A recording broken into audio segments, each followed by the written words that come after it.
guys, alright, welcome back to another awesome video, and today's movie is going to be of Full Metal Jacket.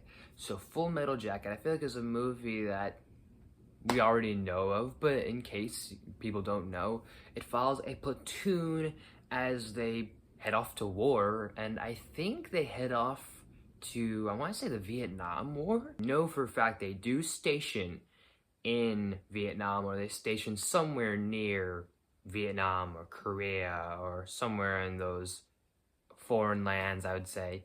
And this movie is directed by the iconic Stanley Kubrick. And I feel like this is definitely an iconic movie, and Kubrick made this an iconic film for several reasons. And this is just really I guess a different, not necessarily a different approach, but this just feels very different. And yes, there were a lot of movies or a lot of war movies that are happening not around the same time period or in the 80s, but there was a theme almost. You have movies like this plus Apocalypse Now, which was done by Francis Ford Coppola. You have Platoon, which was done by, wow, I think it's Oliver Twist.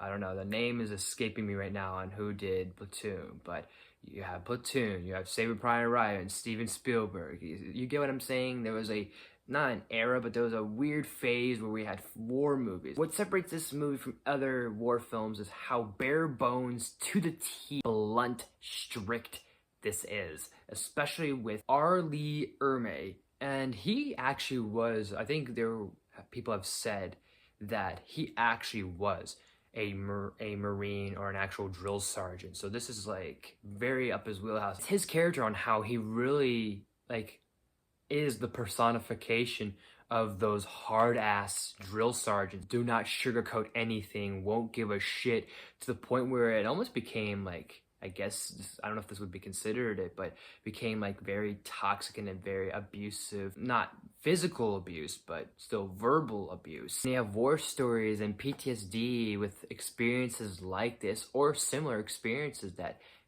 cadets might have had. And speaking of the cadets, there's not really a lot of people that I recognize, but I will say that we have some surprising performances and surprising highlights. Vincent D'Onofrio's in this, there's a Baldwin, I think it's Adam Baldwin, Dorian Harwood, which I feel like some of you guys out there would know who Dorian Harwood is, whether you're a big film buff or you've heard his voice before, I feel like.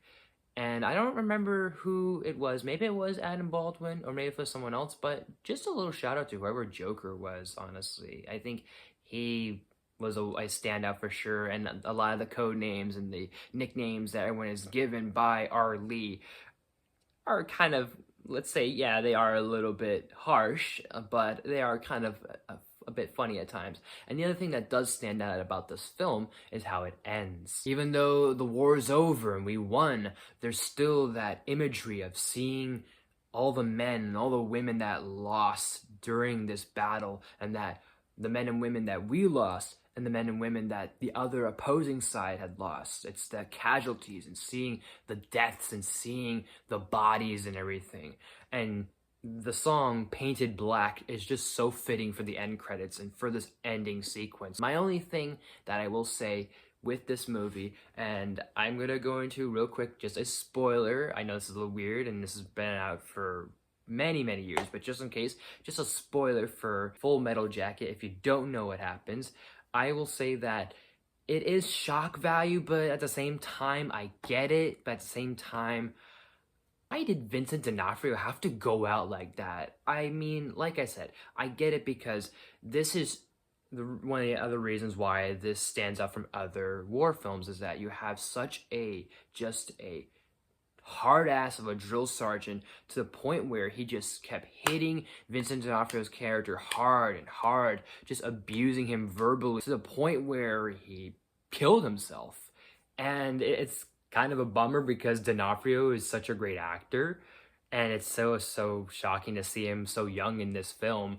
But it is, again, shock value, and there is reasoning for it. It shows that during, when people can't take the heat, and when people can't take that sort of criticism, and technically people like that shouldn't exist with how abusive that was, but it's still, you know, the showcasing of that side of war. But it still sucked, if I'm being honest. I didn't see it coming.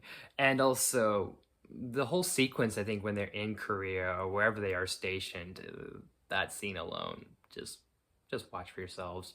Me so horny. Me love you long time. $15. Me sucky. I mean, if you guys really thought that Steve Carell doing his racist impression from The Office was bad, that scene, oh, it was like, it aged like milk. I mean, I know it was the 80s, but really?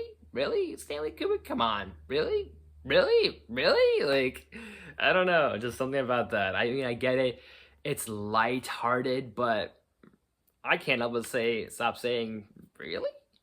But I am going to give Full Metal Jacket, I am going to give it a solid A. So Full Metal Jacket, have you guys seen it? What did you think of it? Did you like it? Did you hate it? Let me know in the comment section down below. And as always, guys, thank you so much for watching. If you like this video, please smash the like button. If you're new to my channel, please subscribe to our videos every day, if not every week. Make sure you ring that bell to new videos every day of the week.